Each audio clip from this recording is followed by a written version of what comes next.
அனைவருக்கும் காலை வணக்கம். கோவில்பட்டி முத்து விஜயன். காலையில் மணி சுமார் 6:30 ஆக போகுது.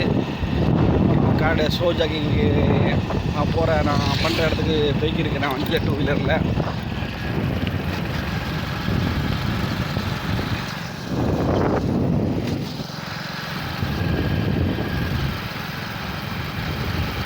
ஒரு அருமையான நிலை பாருங்கள். சூரிய உதயத்தில் தான் வரப்போகுது.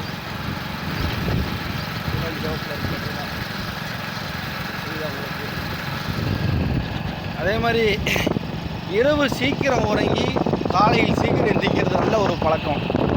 அதை எல்லாருமே கடைபிடிக்கிறது ரொம்ப நல்லா இருக்கும். ஆரோக்கியமான செயல் கூட. எந்த அளவுக்கு இரவு சீக்கிரம் தூக்குனீங்களோ அந்த அளவுக்கு காலையில் சீக்கிரம் எந்திரிச்சிடலாம். கூடுமானவரை எல்லாருமே இரவு சீக்கிரம் தூங்க பாருங்கள். அதான் முதல்ல ஆரோக்கியத்துக்கு முக்கியமான விஷயம். அனைவரும் வாழ்க்கை நல்லாயிருக்கும். வாழ்த்துக்கள்.